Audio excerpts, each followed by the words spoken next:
देश न्यूज में आपका स्वागत है। मैं हूं आपके साथ धर्मिष्ठा और आप देख रहे हैं हमारा खास कार्यक्रम शिक्षा का माफिया तंत्र। भारत की केंद्र सरकार ने 18 जनवरी 2024 को नए कोचिंग सेंटर नियमों को और विनियमों की घोषणा की।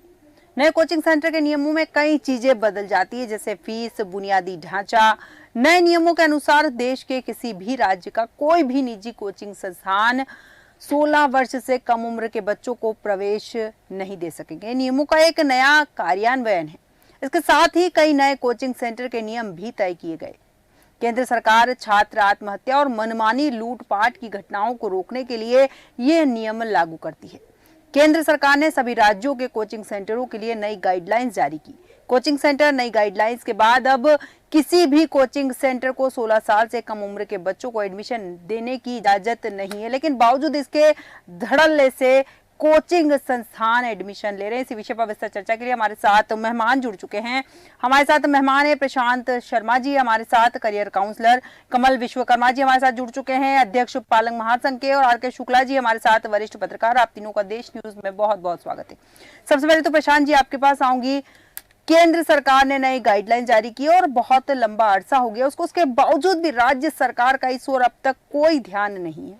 क्या राज्य सरकार इस नियम को महत्वपूर्ण नहीं मानती या फिर अपनी जिम्मेदारी नहीं समझ पा रही है?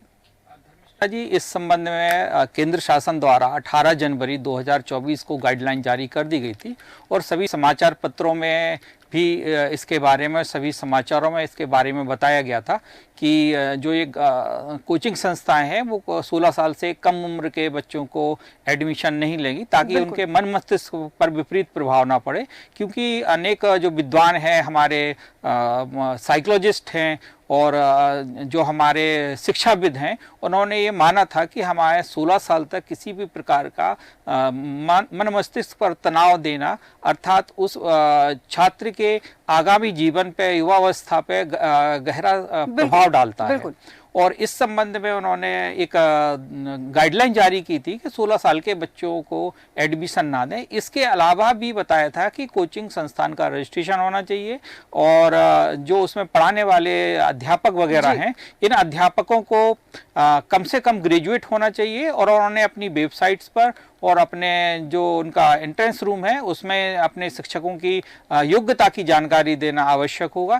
इस संबंध में गाइडलाइन तो निकली है, परंतु सरकार का अभी तक मनसा समझ में नहीं आ रही कि इसमें मनसा है क्या। क्या वो इस गाइडलाइन को इम्प्लीमेंट प्रदेश में कराना चाहते हैं अथवा नहीं कराना चाहते हैं? क्योंकि ऐसा अभी भी देखा जा रहा है कि अभी हमारे जो जितने भी स्कूल हैं उनमें कई परीक्षाएं होना स्टार्ट हो गई हैं, किसमें किसी में स्कूल में परीक्षाएं हो भी गई हैं। तो जब परीक्षाएं समाप्त होती हैं तो उसके बाहर, जो परीक्षा केंद्र के बाहर, आप कोचिंग संस्थाओं के एडवर्टाइजमेंट बखूबी देखे जा सकते हैं, पर्चे बढ़ते देखे जा सकते हैं, जिसमें 16 साल के कम उम्र के बच्चों को भी ऑफर किया गया है, चाहे वो 8वीं के हो, 7वीं के हो, 9वीं के हो, 10वीं के हो। तो ऐसे में ये लगता है कि शासन अपनी आंखें अभी बंद किए हुए है। मुझे ऐसा लगता है कि शायद शासन का ध्यान इस गाइडलाइन पे कम और लोकसभा चुनाव पे अधिक है। बिल्कुल सही कहा आपने कि इस वक्त शासन प्रशासन का जो ध्यान है चुनाव की तैयारियों पे ज्यादा है, क्योंकि उनके लिए छात्रों का जीवन उतना महत्वपूर्ण नहीं है। क्योंकि अगर बात करें केंद्र सरकार ने नई गाइडलाइन जारी करने का, उसका कारण ही ये था कि जो छात्र आत्महत्या के लगातार मामले बढ़ रहे हैं उन्हें कम किया जाए, मनमानी लूट जो कोचिंग संस्थान कर रहे हैं उस पर रोक लगाई जाए। लेकिन सरकार का अब तक इस ओर कोई ध्यान नहीं। कमल विश्वकर्मा जी आपके पास आऊंगी। यहाँ पर मैं जिस तरह से हम बात कर रहे हैं, कोचिंग संस्थान उनकी मनमानी लूटपाट को बंद करने के लिए नियम लाए गए, लेकिन बावजूद इसके धड़ल्ले से वर्तमान में भी कोचिंग जारी है और नए वर्ष के लिए नए नियम बनने तैयार हो गए। सभी को नमस्कार। मेरा जो अभी गाइडलाइन जो जारी की गई है 16 वर्ष से कम बच्चों को, लगभग 1.5 माह बीत जाने के बाद भी सरकार का रवैया इस पर कोई काम नहीं करना चाहते हैं। पालक महासंघ के अध्यक्ष होने के नाते सबसे पहले तो ये गाइडलाइन और जो पेपर निकाल देते हैं, इसकी जगह कानून बनाकर ही क्यों नहीं उसका क्रियान्वयन किया जाए और दंडात्मक कार्रवाई की जाए उन स्कूलों पर जो एडमिशन से देते हैं, जो कोचिंग संस्थाएं चला रहे हैं।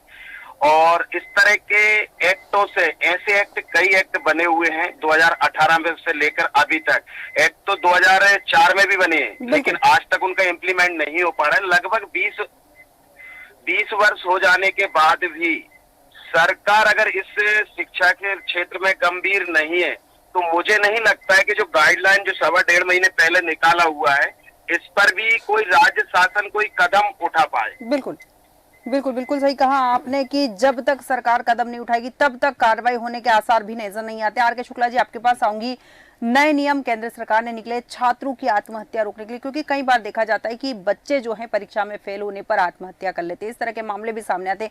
कई बार कोचिंग का प्रेशर, स्कूल का प्रेशर और करियर में कुछ अच्छा करने का प्रेशर लगातार बच्चों पे बना रहता है और उसी परेशानियों को रोकने के लिए लगातार बच्चों के लिए नियम निकाले जाते हैं, जिसमें बच्चों पे होमवर्क को लेकर, उनके बैग के वजन को लेकर, ऐसे कई सारे नियम है। लेकिन बावजूद इसके उन सारे नियमों को ताक पर रखकर लगातार कोचिंग संस्थान चल रहे हैं, जहां आज भी मनमाने ढंग से माता पिताओं से फीस वसूली जा रही है अपने हिसाब से। कई बार उन्हें आंकड़े बताए जाते हैं कि आपका बच्चा 100 में से 100 नंबर लाएगा, चाहे उस बच्चे की परिस्थिति 100 में से 100 नंबर लाने की ना हो। ऐसे में लगातार प्रेशर बनाया जाता है और फिर बच्चा हार कर आत्महत्या का रास्ता अपना लेता है। कहीं ना कहीं बच्चों की आत्महत्या के मामले में कोचिंग संस्थान भी बराबरी के जिम्मेदार हैं। देखिए, छात्र देश की धरोहर होते हैं, अब वो 16 साल के हों या 16 से अधिक के हों। अभी जो है ना, ये कुछ समय पहले केंद्र सरकार ने गाइडलाइन जारी की है, ये 16 साल तक के बच्चों के लिए है। अब इस गाइडलाइन का पालन कराना शासन और प्रशासन की जिम्मेदारी है। बिल्कुल। अब शासन प्रशासन उस गाइडलाइन का किस लेवल तक पालन करा पा रहा है, नहीं करा पा रहा है, ये एक जांच का विषय है। लेकिन मेरा इसमें ये भी कहना है कि अगर हम सभी चीज़ों के लिए शासन को या प्रशासन को ही जिम्मेदार ठहराते रहे तो पर हम अपने नैतिक दायित्वों से भी कहीं न कहीं विमुख होते जा रहे हैं। क्या पेरेंट्स की भी जवाबदारी नहीं होना चाहिए इसमें कि आप अपने इतने छोटे से बच्चे को क्यों है ना जबरदस्ती एक भागम भाग की दौड़ में झोंकते जा रहे हैं। निश्चित रूप से शासन का इसमें रोल है, प्रशासन का रोल है। और इसके उपाय क्या होने चाहिए? भाई सिर्फ बैठ के चर्चाएं कर लेने, हम उनको दोषी ठहरा दें, वो हमको दोषी ठहरा दें, उससे तो समस्या का समाधान निकलने वाला नहीं है। मेरा ऐसा सुझाव है कि जिस प्रकार से स्कूलों का मान्यता का काम है, कॉलेजों के एफिलिएशन का काम एक पर्टिकुलर बॉडी करती है, इसी प्रकार से प्रदेश स्तर पे या देश राष्ट्रीय स्तर पे एक पर्टिकुलर अथॉरिटी बनाई जाना चाहिए। और उस अथॉरिटी में जितने भी कोचिंग सेंटर हैं, वो प्रदेश में हो या देश में हो, उन सबका रजिस्ट्रेशन होना चाहिए। बिल्कुल बिल्कुल। साथ ही साथ इसके बाद जो दूसरी स्टेप्स आती है कि जो कोचिंग सेंटरों में बच्चे पढ़ने जा रहे हैं उनका भी रजिस्ट्रेशन उस पोर्टल पर हो, ताकि ये चीज क्लियर हो सके कि वो बच्चे किस आयु वर्ग के हैं, क्या उनकी क्वालिफिकेशन है, और साथ साथ में यदि उनका हम पुराना एकेडमिक रिकॉर्ड भी उसमें मेंशन कर दें, बिल्कुल, तो एक पूरा का पूरा चीजें एक पब्लिक प्लेटफॉर्म में आ जाएंगी। तब कहीं जाके हम एक वैधानिक तरीके के साथ ही साथ नैतिक तरीके से भी इस प्रकार की आत्महत्याओं पर रोक लगा सकते बिल्कुल हैं। बिल्कुल बिल्कुल सही कहा आपने कि नैतिकता तो सभी की बनती है। प्रशांत जी, आपके पास आऊंगी। नियम जो निकाला है 16 वर्ष के बच्चों की, अगर हम यहाँ बात करें तो आपसे आपकी राय भी जानना चाहूंगी। यहाँ पर कई मामले ऐसे सामने आते हैं कि जो माता पिता है जो खुद पढ़े लिखे नहीं है, उनके भी बच्चे हैं ऐसे जो 16 वर्ष तक के, अगर कोचिंग संस्थान बंद हो जाते हैं और अगर स्कूल में पढ़ाई अच्छे से नहीं होती, तो आपको क्या लगता है कि उन बच्चों का भविष्य तब अधर में होगा? इसके लिए भी कोई समाधान केंद्र सरकार को सोचना चाहिए। धर्मिष्ठा जी, मैं आदरणीय शुक्ला जी की बात से पूर्णतः सहमत हूँ कि इसमें जो हमारे पेरेंट्स हैं, अभिभावक हैं, उनको भी ध्यान देना चाहिए और उनको भी अपने इस चीज में अपने नन्हे बालकों को कोचिंग से दूर रखना चाहिए। परंतु इसमें जो अभी जो आपाधापी की जो दौड़ है, जो चमक है जो दिखाई जा रही है कोचिंग संस्थाओं द्वारा कि नहीं, बच्चे के हम 99% लाएंगे, हम 100% लाएंगे, हम 90 एबव लाएंगे, उस भीड़ में हम एक जिस प्रकार से हमें प्रोडक्ट के नॉलेज नहीं होती है।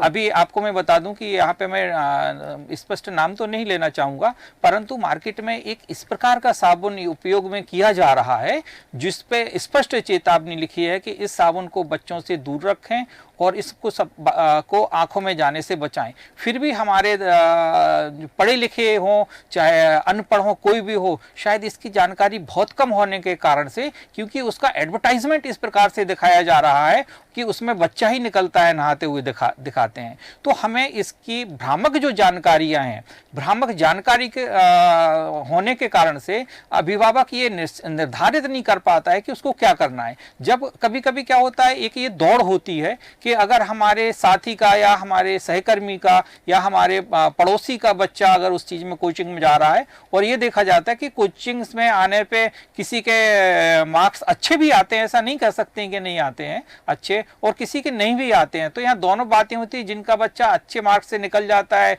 उसकी वाहवाही होती है, और जिसका बच्चा नहीं निकल पाता है वो बच्चा काफी डिप्रेशन में आ जाता है और आपने जैसे सुना होगा कि सुसाइड कमिट कर लेता है। तो ऐसी अवस्था में हमारे अभिभावक अभी उतने ज्यादा जागरूक नहीं है। इसको जागरूक बनाने की जिम्मेवारी हमारे शासन की होती है ताकि वो उनको बताएं, क्योंकि हमारी शिक्षा हमारी जो प्राइमरी एजुकेशन है हमारे अधिकार के तहत आती है, और उस चीज के लिए पूरी तरह से इसका दुरुपयोग ना हो किसी भी प्रकार का। हमारे सभी बच्चों को उचित शिक्षा मिले, उचित माहौल में मिले। आपने जैसे अभी कहा है कि माता पिता की बिल्कुल है कि माता पिता को नहीं भेजना चाहिए, लेकिन जिन संस्थाओं में जिसमें छात्रों को 16 वर्ष के ऊपर बच्चों को ये जो कोचिंग में जाने की अगर अनुमति है या किसी कॉम्पिटिटिव एग्जाम को फेस करने के लिए कोचिंग की सहायता ली जाती है, तो उनमें भी अभी ऐसी सुविधाएं नहीं है जो कि छात्र हित में हो। ना तो इसमें फायर के लिए कुछ ऐसा लगा हुआ है, ना किसी इसमें टीचर्स की जानकारी है,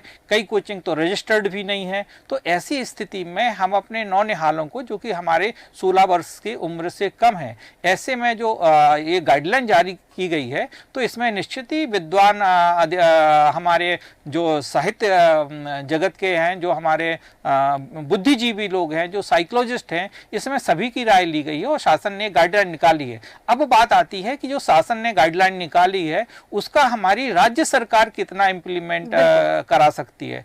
तो मुझे लग रहा है कि इसमें हमारी राज्य शासन का ध्यान ही नहीं है। शासन ने गाइडलाइन निकालने के बाद में ये चीज सुन लिया है, और मुझे लगता है कि अभी जब तक इसमें शासन से इसका जवाब तलब ना हो, क्योंकि एक मीडिया है जो हमारा चौथा स्तंभ कहा जाता है, जब तक ये शासन से नहीं पूछेगा, संबंधित अधिकारियों से नहीं पूछेगा, तब तक इसको मुझे लगता है कि समझ पाना थोड़ा सा मुश्किल है। बिल्कुल बिल्कुल सही कहा आपने कि जब तक सवाल नहीं पूछेंगे तब तक समझ पाना मुश्किल है। लेकिन यहाँ एक चीज ये भी समझ में आती है प्रशांत जी, अगर हम बात करें कि सरकार ने गाइडलाइन निकाली, केंद्र सरकार ने गाइडलाइन निकाली, तो गाइडलाइन निकालने के बाद आपको नहीं लगता है कि केंद्र सरकार भी उस गाइडलाइन को भूल गई? क्योंकि अगर गाइडलाइन केंद्र सरकार को भी याद होती तो वो लगातार राज्य सरकार से इस बारे में जानकारी लेती रहती। बिल्कुल आपने सही कहा है, परंतु आपने देखा है कि जो भी सरकारें हुई हैं, चाहे पुरानी सरकार हो चाहे वर्तमान सरकार हो, उनकी सबसे बड़ी प्राथमिकता रही है चुनाव। अगर वो चुनाव जीतते हैं तो निश्चित ही आगे सभी चाहेंगे कि हम उनकी पार्टी चुनाव जीते, या जो विरोधी है वो भी चाहते हैं चुनाव जीते। इसमें बात तो गजब की ये हो गई है, ना तो किसी विरोधी पार्टी ने इसका मुद्दा उठाया है और ना ही हमारी रूलिंग पार्टी ने इसका मुद्दा को इसको लिया है। दोनों ही पक्ष और विपक्ष दोनों ही पूर्णतः हमारे चुनाव की तैयारी में लग गए हैं। ऐसी स्थिति में शासन का जो जिसमें शासन के अधिकारी इसमें उठा सकते हैं, कदम उठा सकते हैं गाइडलाइन मिलने के बाद भी, लेकिन मुझे लगता है कि शासन के अधिकारी भी इसमें मौन है, तो ये एक बड़ी विचारणीय बात है। और मुझे लगता है कि आपको एक बार जरूर ऐसे अधिक सक्षम अधिकारियों और मंत्रियों से एक बार जानकारी लेनी चाहिए। बिल्कुल बिल्कुल बिल्कुल प्रयास किया जाएगा उनसे भी संपर्क करने का। कमल विश्वकर्मा जी, आपके पास आऊंगी यहाँ पर मैं, जैसे कि कोचिंग को लेकर नियम निकाले गए हैं, 16 वर्ष से कम के जो बच्चे हैं वो कोचिंग नहीं जा पाएंगे, लेकिन कई माता पिताओं से हमने संपर्क करने की कोशिश की। उनके जवाब जो आए हैं, उनका कहना है कि हम पढ़े लिखे नहीं है, तो बच्चों को अगर कोचिंग नहीं भेजेंगे तो बच्चों का भविष्य खत्म हो जाएगा, क्योंकि स्कूलों में पढ़ाई नहीं होती है। देखिए धर्मिष्ठा जी, इसमें सरकार ने जो केंद्र सरकार ने जो कानून बनाया उसके लिए धन्यवाद, और राज्य सरकार जो 1.5 महीने से काम नहीं कर रहा है शिक्षा विभाग, तो उसका उदासीनता से पता चलता है कि राज्य सरकार शिक्षा के क्षेत्र में गंभीर नहीं लग रही है। लेकिन मैं इसमें हमारे दोनों साथ में जो पैनल में बैठे हो, शर्मा जी और शुक्ला जी, ये बात उन्होंने भी बताई, अगर सरकार ने गाइडलाइन बनाई है तो अभिभावकों की भी इतनी ही जिम्मेदारी है जितनी राज्य सरकार की है। अभिभावक में एक उदाहरण देना चाहता हूं आपको, अगर 10 स्कूलों के बच्चे और एक किसी कोचिंग सेंटर के लिए जाते हैं, ये सोचते हैं कि वहां पे अलग अलग स्कूलों से बच्चे आते हैं तो सबका कंपटीशन अलग अलग रहेगा, एक प्रतिष्ठा जो उसमें लगे रहेंगे प्रतिस्पर्धा में, लेकिन उसमें कुछ नहीं होगा। तो मेरा तो सिर्फ इतना मानना है कि जितना राज्य सरकार को तो खैर जो उसका उदासीनता का रवैया है 1.5 महीने में, इस बीच में अभिभावकों को भी कम से कम अपने मौलिक अधिकार और जागरूक होकर उन कोचिंग अभियान के तहत भी अभियान चलाना चाहिए, एक दूसरे को जागरूक भी करना चाहिए, तभी जाके एक नैतिकता और एक जिम्मेदारी हम सबकी पूर्ण होती है। इसमें राज्य सरकार की भी जरूरत है, अभिभावकों की भी जरूरत है, और कोचिंग सेंटर जो चला रहे हैं उनका भी एक मौलिक अधिकार बनता है कि हम 16 साल का बच्चा है, नहीं हुआ है, उसको हम इसमें एडमिशन ना दें, ताकि उनके माँ बाप को भी समझाएं कि अभी आपका बच्चा 16 साल का नहीं है। सरकार की ये गाइडलाइन है इस सरकार, लेकिन शिक्षा का जो मध्य प्रदेश में इतना बड़ा व्यवसायीकरण चल गया, शिक्षा के नाम पर सिर्फ और सिर्फ व्यवसायीकरण चल रहा है, और राज्य सरकार के शिक्षा विभाग के जो अधिकारी हैं वो अधिकारी इस पर कोई कार्रवाई करना नहीं चाहते। 1.5 महीने में अभी तक किसी स्कूल पर या कोई कोचिंग सेंटर पर, और अभी तो इसमें लगे हुए हैं स्कूल और कोचिंग सेंटर वाले कि स्कूल में ही आपकी व्यवस्था कर दी जाए, ताकि हमारा इनका बच्चा जो पढ़ने स्कूल में आता है उसी में 1 घंटा कोचिंग या दें, तो कहीं ना कहीं जाकर बच्चों के भविष्य के साथ खिलवाड़ है, अभिभावकों के साथ खिलवाड़ है। राज्य सरकार को दंडात्मक कार्रवाई कर उन कोचिंग सेंटरों के रजिस्ट्रेशन कैंसिल कर उनको कानूनी अपराध उन पर दर्ज किए जाएं। बिल्कुल बिल्कुल बिल्कुल सही कहा आपने कि कोचिंग सेंटरों पर कार्रवाई होनी चाहिए, जो इस तरह के काम कर रहे हैं उन स्कूलों पर भी कार्रवाई करनी चाहिए, जो स्कूल के साथ टाई अप करते हैं कोचिंग का 1 घंटे बच्चों को एक्स्ट्रा रोक के और वहीं पर एक्स्ट्रा फीस लेकर कोचिंग दी जाती है। आर.के. शुक्ला जी, यहाँ आपके पास आऊंगी। जिस तरह से हम बात कर रहे हैं, यहाँ कोचिंग संस्थानों की बात कर रहे हैं, माता पिता कई पढ़े लिखे नहीं होते हैं, ऐसे में बच्चों को वो कोचिंग भेजते हैं। आपको क्या लगता है कि स्कूल में जो सरकार व्यवस्थाएं करती है, राज्य सरकार की अगर मैं बात करूं, सरकारी तबके की अगर बात करूं, सरकारी स्कूलों की अगर मैं यहाँ बात करूं, तो सरकारी स्कूलों में बच्चों को पढ़ाने की व्यवस्था आपको नहीं लगनी चाहिए कि थोड़ा स्तर जो है सुधरना चाहिए? क्योंकि लगातार बच्चों को मात्र रटाया जा रहा है, इसीलिए बच्चों को कोचिंग की आवश्यकता पड़ती है। अगर विद्यालय में बच्चों को जो 5 घंटे पढ़ने के लिए माता पिता भेजते हैं, अगर वहां बेहतर शिक्षा मिल जाएगी तो कोचिंग संस्थान अपने आप बंद हो जाएंगे? देखिए, यहाँ पे जो हमारा मुख्य बिंदु है, मुझे लगता है कि इसको हम स्कूलों से नहीं जोड़ना चाहिए, क्योंकि कोचिंग ये ना बुनियादी शिक्षा के लिए नहीं बने हुए हैं, है ना। कोचिंगों का उद्देश्य अलग होता है। निश्चित रूप से इस प्रकार की जो है घटनाएं हमारे छात्रों के साथ घटती हैं, उनको रोक लगाई जाना चाहिए। लेकिन अब रोक लगाए कौन? अभी जो गाइडलाइन जारी की गई है, उस गाइडलाइन के अकॉर्डिंग जिला कलेक्टर उसके लिए रिस्पॉन्सिबल है, ना कि शिक्षा विभाग उसके लिए रिस्पॉन्सिबल है। शिक्षा विभाग उसके लिए रिस्पॉन्सिबल कब होगा? जब वो कोचिंग सेंटर एक पर्टिकुलर बॉडी के अंदर रजिस्टर्ड हो। अभी जो गाइडलाइन जारी की गई है जी उसी प्रकार से है कि भाई यदि 144 धारा लगी है तो आपको 4 लोगों को रोड पर इकट्ठा नहीं होना है। इसी प्रकार से ये गाइडलाइन जारी की गई है। मैंने पूर्व में भी बताया था कि अगर इस गाइडलाइन को 100% हमें पालन करवाना है, लागू करना है, तो उसके लिए शिक्षा विभाग के अंतर्गत एक शिक्षा प्रकोष्ठ स्पेशल सेल गठित किया जाना चाहिए। उसमें एक शिक्षा विभाग का मजिस्ट्रेट ऑफिसर या एडमिनिस्ट्रेटिव सेक्टर का मजिस्ट्रेट ऑफिसर उसका इंचार्ज होने चाहिए, या उसका चीफ एग्जीक्यूटिव ऑफिसर नॉमिनेट करना चाहिए। उस सेल के अंदर जितने भी कोचिंग सेंटर चल रहे हैं, डिस्ट्रिक्ट लेवल पे है, डिवीजन पे है, स्टेट पे है, ये तय करना स्टेट गवर्नमेंट का काम है। जब तक उन कोचिंग सेंटरों का रजिस्ट्रेशन नहीं हो जाता है, गाइडलाइन के अंदर उनको एक गाइडलाइन जारी नहीं की जाती है, जब तक इस पे एक दूसरे के सिर पे फुटबॉलें फिकती रहेंगी। वो बोलेंगे कि ये शिक्षा विभाग का काम है, वो बोलेंगे कि ये नगर निगम का काम है, वो बोलेंगे कि ये जिला कलेक्टर का काम है। तो अगर इसको ईमानदारी से प्रदेश सरकार या केंद्र सरकार या जिला एडमिनिस्ट्रेशन लागू करना चाहता है, तो उनको अपने डिपार्टमेंट के अंदर एक एजुकेशन सेल या शिक्षा प्रकोष्ठ नाम से सेपरेट सेक्शन बनाना पड़ेगा। उसके अंदर कोचिंगों का रजिस्ट्रेशन होने चाहिए, कोचिंग में पढ़ने वाले छात्रों का रजिस्ट्रेशन होना चाहिए।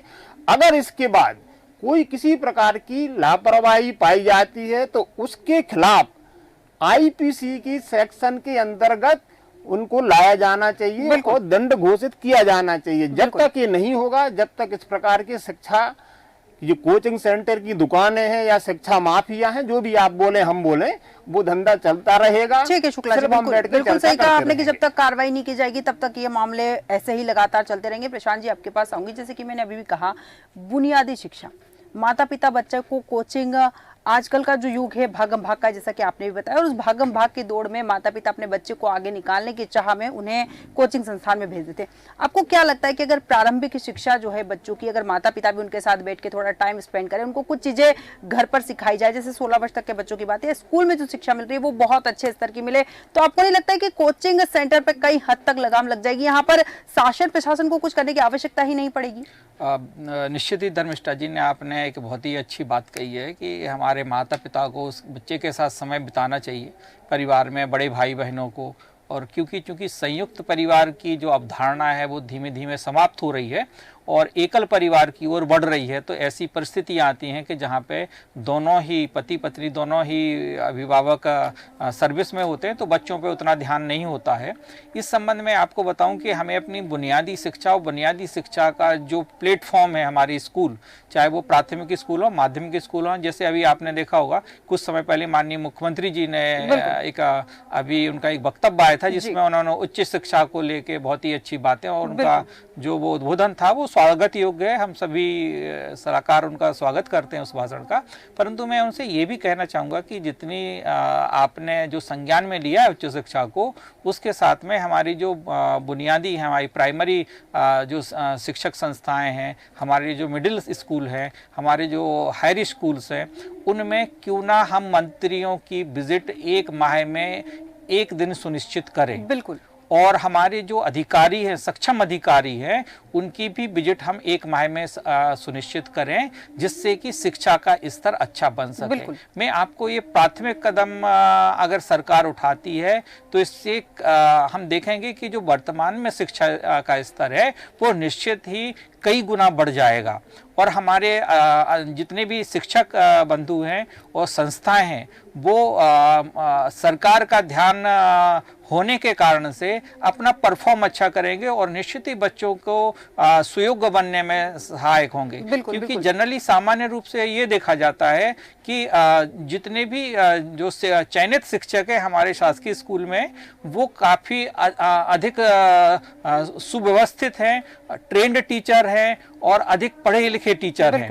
बनस्पत की जो कई अन्य टीचर जो कोचिंग संस्थाओं को मिलते हैं, प्राइवेट संस्थाओं को टीचर मिलते हैं, वो उनके मुकाबले थोड़ा सा कम हो सकते हैं, कुछ बराबर के स्तर पे भी हो सकते हैं। बिल्कुल सही कहा प्रशांत जी आपने कि यहाँ पर अगर बात करें बुनियादी शिक्षा की, तो बुनियादी शिक्षा अगर बेहतर करनी है तो सरकार को कड़े कदम उठाने की जरूरत है। जिम्मेदार शासन प्रशासन को लगातार, जैसा कि आपने कहा भी है कि महीने में एक बार विजिट करना जरूरी, ताकि कहीं ना कहीं शिक्षा का स्तर सुधरता रहे। प्रशांत शर्मा जी, कमल विश्वकर्मा जी और आर के शुक्ला जी, आप तीनों का बहुत बहुत धन्यवाद हमारे साथ विस्तृत चर्चा में शामिल होने के लिए। राष्ट्रीय स्तर पर कोचिंग सेंटरों की बढ़ती संख्या और छात्रों में बढ़ते तनाव के चलते ये गाइडलाइन जारी की गई है, ताकि कुछ हद तक क्राइम को रोका जा सके, बच्चों के अंदर बढ़ते डिप्रेशन को रोका जा सके। लेकिन राज्य सरकारों का फिलहाल इस ओर कोई ध्यान नहीं। देखना दिलचस्प होगा कि ये कुंभकर्ण की नींद सोई सरकार कब जागती है। हमारे आज के खास कार्यक्रम में इतना ही। बने रहिए देश न्यूज के साथ।